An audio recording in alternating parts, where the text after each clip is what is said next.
헨리 세우도는 레슬링에서 올림픽 금메달리스트이자 전 UFC 벤텀급 및 플라이급 챔피언으로 광범위하고 독보적인 격투 스포츠 배경을 가지고 있습니다. 그의 레슬링 실력은 엘리트 수준이며 격투 IQ는 뛰어납니다. 세우도가 싸움이 일어나는 상황에서 속도와 통제력을 조절하는 능력은 그의 성공의 중요한 요소로 작용했으며, 우리는 그가 클린치와 스크램블 상황에서 상대를 압도하는 모습을 자주 보았습니다. 그의 타격 기술은 코치의 지도 아래 여러 해에 걸쳐 발전해 왔으며, 비록 노가웃 아티스트로 알려져 있지는 않지만 그의 타격은 기술적이고 효율적입니다. 그러나 세우도가 나이가 들면서 그를 둘러싼 의문이 제기되고 있습니다. 오랜 격투 스포츠 경력으로 인한 피로는 현실입니다. 그는 전술적인 천재이지만 시간은 누구에게나 공평하게 흐르고 세우도는 은퇴를 암시하기도 했습니다. 이 스포츠에서 정신적 측면은 신체적 측면만큼이나 중요하며, 특히 경쟁에서 벗어난 후 세우도의 추진력이 예전과 같은지 의문을 품지 않을 수 없습니다. 또 다른 고려해야 할 요소는 그의 나이입니다.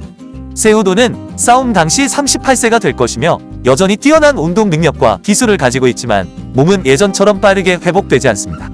이는 5라운드 전투에서 중요한 역할을 할 수 있습니다. 반면에 송야둥은 떠오르는 파이터입니다.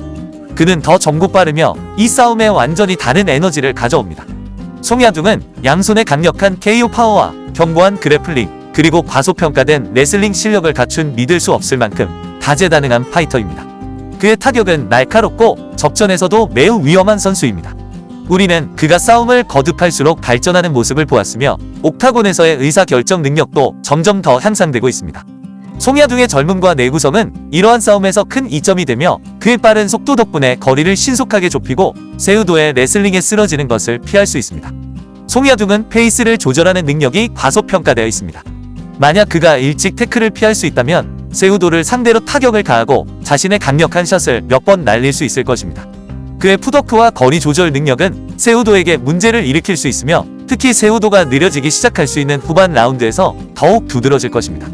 송의 자신감은 매번 승리할 때마다 커져갔으며 2025년까지 그는 전성기에 이를 것으로 예상됩니다. 그의 신체적, 정신적 능력은 정점에 이를 것입니다.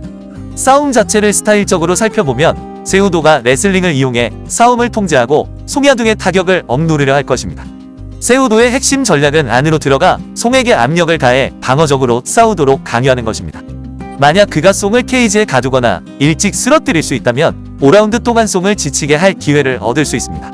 세우도는 공격을 혼합하는 데 매우 능숙하며 드미트리우스 존슨과 TJ 딜라쇼를 상대로 한 것처럼 상대를 무력화하는 게임 플랜을 성공적으로 실행할 수 있음을 보여주었습니다. 하지만 송야둥은 쉽게 쓰러뜨릴 수 있는 상대가 아닙니다. 그는 탄탄한 태클 방어력을 갖추고 있으며 매 경기마다 압박을 관리하는 능력이 향상되고 있습니다.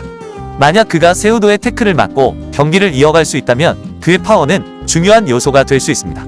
우리는 세우도가 타격을 받을 수 있다는 것을 보았으며, 특히 압박을 받을 때 더욱 그렇습니다. 송은 큰 샷으로 세우도를 타격하고 다치게 할 수 있는 능력을 가지고 있습니다. 이 경기에서는 송의 자신감과 파워가 크게 작용할 것입니다. 만약 송이 침착함을 유지하고 초반에 압도당하지 않는다면 그는 세우도를 깨끗하게 잡을 기회가 있습니다.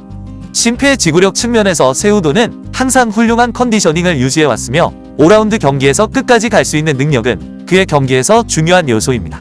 하지만 송야둥은 유산소 운동에도 뛰어난 능력을 갖추고 있으며 그의 젊음은 후반 라운드에서 그에게 우위를 제공할 수 있습니다. 이 싸움이 더 길어질수록 특히 세우도가 속도를 늦추거나 레슬링이 효과적이지 않다면 송이 우위를 점할 가능성이 높습니다. 멘탈 게임도 중요한 요소가 될 것입니다. 세우도는 이전에도 이런 고압적인 상황에 처해 있었지만 송은 순위를 올리고 있으며 그가 이길 수 있다는 믿음이 커지고 있습니다. 전반적으로 이 싸움은 누가 자신의 의지를 더 효과적으로 강요할 수 있는지에 달려있다고 생각합니다. 세우도의 레슬링과 송야둥의 스트라이킹이 맞붙는 대결입니다. 세우도는 공격적으로 나서 송이 반응하도록 유도해야 합니다. 만약 세우도가 너무 많은 타격을 받지 않고 태클을 확보할 수 있다면 그는 경기를 유리하게 이끌 수 있을 것입니다. 하지만 송이 계속해서 버티고 세우도에게 타격을 입힐 수 있다면 그는 싸움을 끝낼 좋은 기회를 가질 수 있습니다. 개인적으로 이 매치업에서는 송야둥에게 기울고 있습니다. 그의 젊음, 속도, 파워가 결정적인 요소가 될 것이라고 생각합니다. 만약 그가 초반에 압박을 피하고 너무 자주 태클을 당하지 않는다면 그는 이 싸움을 자신의 것으로 만들 수 있는 좋은 기회를 가질 것입니다. 저는 송야둥이 판정승을 거둘 것으로 예상하지만 싸움이 진행되는 동안 세우도를 제압하면 후반에 중단될 가능성도 있습니다. 흥미로운 매치업이지만 결국 송의 시간은 지금이라고 생각합니다.